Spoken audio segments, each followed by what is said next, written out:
বাংলাদেশে শেখ হাসিনার পতনের পর একেবারে কথা নেই বার্তা নেই আমরা সাম্প্রতিককালে দেখতে পাচ্ছি ভারত এবং আমেরিকার মধ্যে ভয়ঙ্কর রকমভাবে কূটনৈতিক যোগাযোগ, চাপানোতার আলাপ আলোচনা, যোগাযোগ এবং দৌড়ঝাঁপ, এটা আমরা কিন্তু বিস্ময়করভাবে লক্ষ্য করছি, তাই না?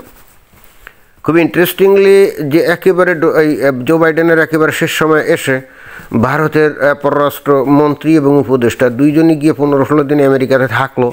তারপরে কথা নাই বার্তা নাই, জো বাইডেনের নিরাপত্তা উপদেষ্টা জ্যাক সুলিভান বাংলাদেশে আসলো এবং আসার পর বক্তব্য বিবৃতি দিল এবং পরবর্তীতে এখন আমেরিকাতে ফিরে গিয়ে সাংবাদিকদের প্রশ্নের উত্তরেও নানা রকম কথাবার্তা বলছে, যেগুলো আসলে নির্দেশ করে যে বাংলাদেশের ব্যাপারে কিছু একটা ঘটতে যাচ্ছে। আমরা এগুলো খালি অনুমান করতে পারি, ভিতরে কী হচ্ছে কে জানে। জাস্ট আমরাও ভিডিও বানানোর স্বার্থে নানা রকম অনুমান নির্ভর বিশ্লেষণাত্মক বক্তব্য বিবৃতি দেই, বস্তুত পাবলিককে কী বলা যায় সন্তুষ্ট করার জন্য, এছাড়া তো আর অন্য কোনো কাম নেই। তবে জ্যাক সুলিভান সাম্প্রতিক একটা বক্তব্য বাংলাদেশ সম্পর্কে দিয়েছেন, যেটা কিন্তু খুবই প্রণিধানযোগ্য। আমরা সেই বক্তব্যটা একটু অল্প শুনি। আওয়ামী লীগ বারবার অভিযোগ তুলে মার্কিন যুক্তরাষ্ট্র তাদের হটাতে চায়। শেখ হাসিনার অভিযোগের পর একাধিকবার জবাব দিয়েছে মার্কিন প্রশাসন। বরাবরই হাসিনা আর আওয়ামী লীগের অভিযোগ নাকচ করেছে যুক্তরাষ্ট্র।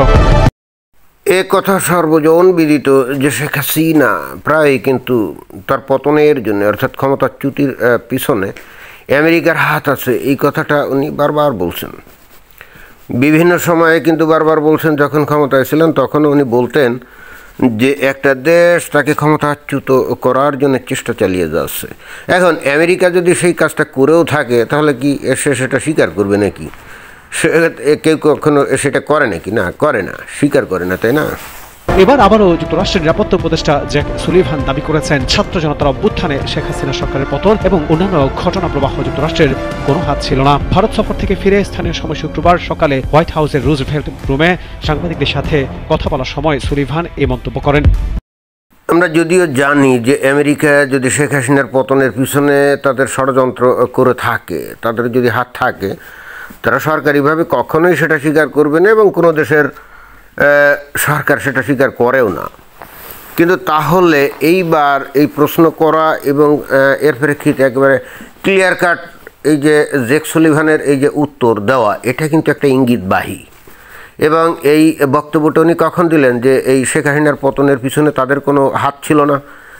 যখন এই 5 আগস্টের পরে আমরা তো খুব ভালো করে খেয়াল করছি যে বাংলাদেশ যাই করে করুক, বাট ভারত একেবারে উঠে পড়ে লাগছে এবং কিভাবে বাংলাদেশের পট পরিবর্তন করা যায়, অর্থাৎ রাজনৈতিক পট পরিবর্তন করা যায়, সে ব্যাপারে তাদের একেবারে দৃঢ় প্রতিজ্ঞ এবং একই সঙ্গে অনেক কাজকর্ম করে যাচ্ছে। বিশেষ করে বাংলাদেশ যদি একটা নিউট্রাল পজিশনে থাকতো তাহলে মনে হয় ভারত এত মাথা ঘামাতো না।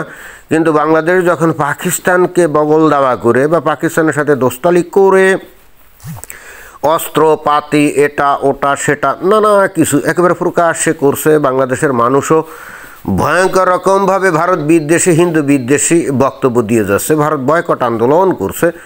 এখন যতটা না ভারতের ওই যে ব্যবসা বাণিজ্যের কারণ, তার থেকে অনেক বেশি তাদের নিরাপত্তার স্বার্থে, বিশেষ করে যে 7 সিস্টার্সের নিরাপত্তার স্বার্থেই বাংলাদেশকে নিয়ে তাদের ভাবতে হচ্ছে। এবং এই হেতু বর্তমান অন্তর্বর্তীকালীন সরকার এবং পরবর্তীতে ভারত মনে করছে যে এখন ইলেকশনটা দিলে বাংলাদেশে নিশ্চিতভাবেই ভারত বিরোধী ভয়ঙ্কর একটা শত্রু সরকার তৈরি হবে বাংলাদেশে, এবং যারা নাকি ভারতের নিরাপত্তা বিঘ্নিত করবে। এই কারণে কিন্তু ভারতের প্রচণ্ড দৌড়ঝাঁপ।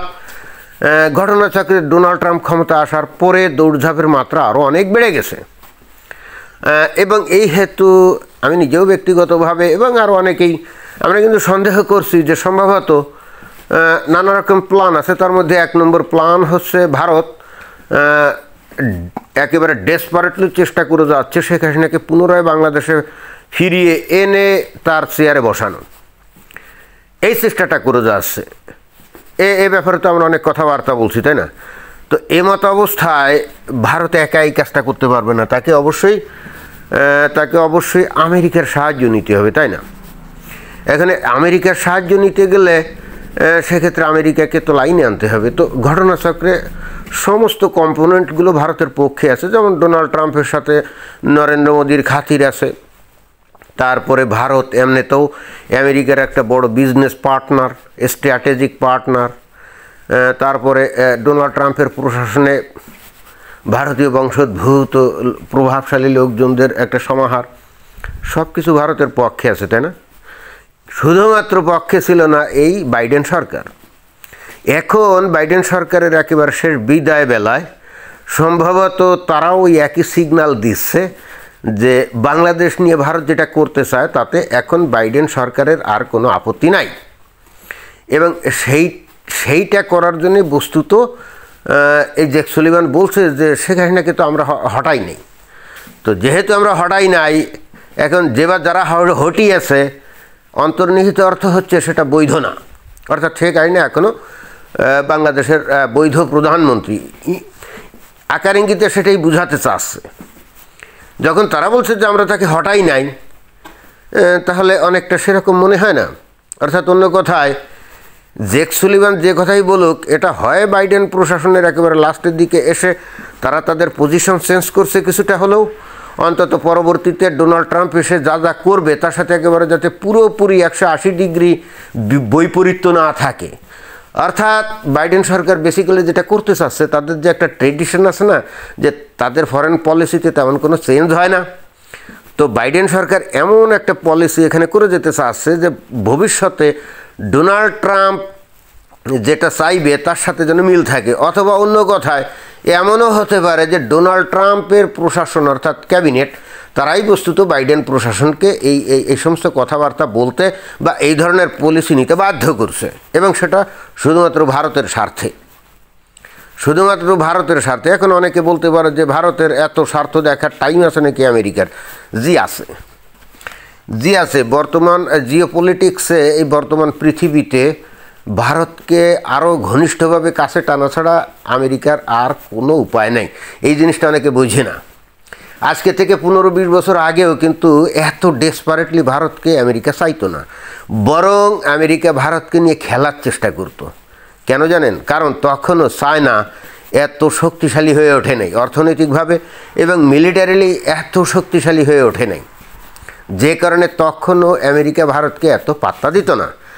এখন এই চায়না অনেক অনেক শক্তিশালী, অনেক অর্থনৈতিকভাবে মিলিটারিলি অনেক শক্তিশালী হয়ে গেছে।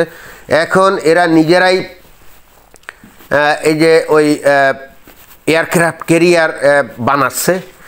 সাউথ চায়না সিতে অলরেডি আমরা দেখলাম যে আমেরিকান যে নেভি তাকে চ্যালেঞ্জ করছে, তারপরে খুব দ্রুত তারা হয়তো তাইওয়ান দখল করে নেওয়ার পায়তারা করছে। অর্থাৎ প্রত্যেকটা সেক্টরে চায়না কিন্তু ব্যাপকভাবে আমেরিকাকে চ্যালেঞ্জ করা শুরু করছে। এবং নট অনলি দ্যাট, আমরা সাম্প্রতিককালে দেখলাম যে ডোনাল্ড ট্রাম্প যে পানামা খালকে দখল করতে চায়। কেন? কারণ অভিযোগটা দিচ্ছে কি ডোনাল্ড ট্রাম্প, খেয়াল করেন যে ওই খাল নাকি চায়না নিয়ন্ত্রণ করে, পানামাকে ম্যানেজ করে। অর্থাৎ চায়নার তো প্রচুর বৈদেশিক মুদ্রা, তাই না? তারা ইচ্ছা করলে প্রচুর খরচ করতে পারে, কিন্তু এখন পানামাকে টাকা পয়সা দিয়ে হয়তো ওই খালের ম্যানেজমেন্ট বা মেইনটেনেন্স বা সামহাউ কোনো না কোনোভাবে একটা নিয়ন্ত্রণ চায়না যে করছে, এতে কিন্তু কোনো সন্দেহ নেই। ডোনাল্ড ট্রাম্প যে অভিযোগটা করছে এটা অমূলক না। তার মানে চায়না এখন খোদ আমেরিকা মহাদেশে গিয়ে সেখানেও নানা রকম পায়তারা শুরু করছে, তাই না? তো এই মতো অবস্থায় ডেসপারেটলি এই আমেরিকার একটা সহযোগী লাগবে, এবং সেটা কে হতে পারে? ন্যাটো না, ন্যাটো তো না, ন্যাটো থেকে চায়না অনেক দূর, তাই না? তাহলে সহযোগী একমাত্র কোনো আর অল্টারনেটিভ নেই, ভারতকে কাছে টেনে নেওয়া ছাড়া আর কোনো অল্টারনেটিভ নেই। শুধুমাত্র চায়নার অতি শক্তিশালী হয়ে ওঠার কারণেই এখন ইচ্ছা করলেও আমেরিকা কিন্তু ভারতকে নিয়ে আগের মতো আর খেলাতে পারবে না। অর্থাৎ অ্যাট এনি কস্ট ভারতকে এখন আমেরিকার দরকার, অন্তত এই চায়নাকে মোকাবেলা করার জন্য বা চায়নার বিরুদ্ধে দাঁড় করানোর জন্য। এছাড়া কিন্তু আমেরিকার কাছে অল্টারনেটিভ আর কোনো ওয়ে নেই।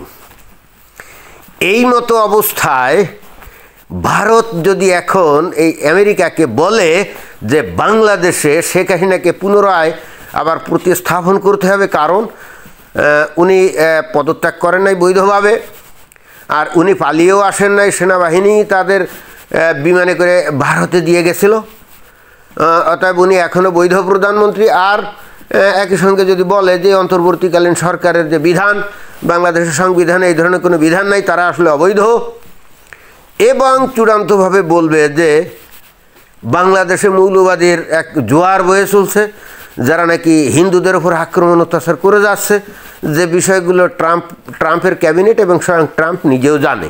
তাহলে কতগুলো পয়েন্ট ওয়ান আফটার অ্যানাদার এই ভারতের পক্ষে যাচ্ছে, তাই না? ভারতকে ছাড়া এখন আমেরিকার কিন্তু আসলেই চীনকে ঠেকানোর আর কোনো পার্টনার নাই, বুঝতে হবে, কোনো পার্টনার নাই। তাহলে এখানে ভারতের কথাকে গুরুত্ব দিবে না, ভারতকে পাত্তা দিবে না, এই জিনিসগুলো যারা বাংলাদেশে বসে বসে কল্পনা করে তারা মূর্খের স্বর্গে বাস করছে।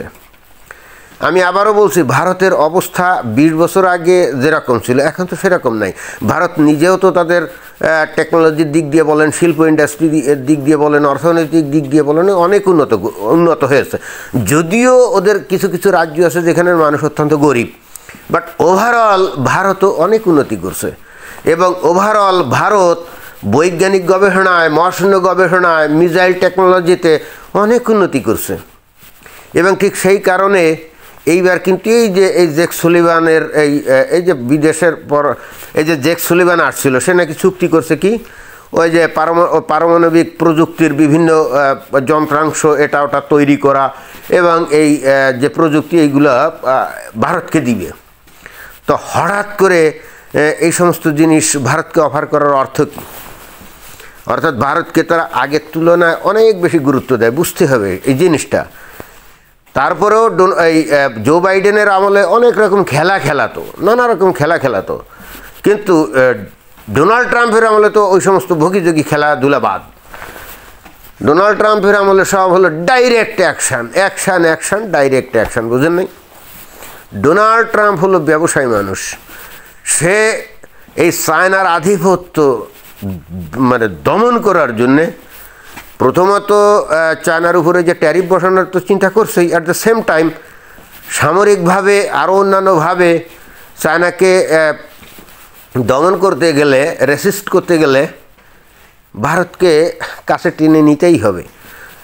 এই জন্য আমি বলছি যে এই যে জেক সুলিভান এখন বলছে যে বাংলাদেশের এই শেখ হাসিনার পতনের পিছনে আমাদের হাত নেই, কথাটা কেন বলছে? বলছে এই কারণে, আরে আমাদের হাত নাই, কে বা কারা অবৈধভাবে এই কাজটা করছে, অতএব পরবর্তী প্রশাসনে এসে যদি শেখ হাসিনাকে আবার তার জায়গায় বসে আমাদের কোনো আপত্তি নাই।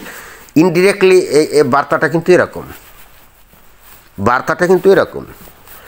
তো মোটামুটি আমি যেটা বুঝি এবং যেটা উপলব্ধি করি, অন্তত গভীরে গিয়ে জিওপলিটিক্যাল কনটেক্সটে, সেটাই বললাম আর কি।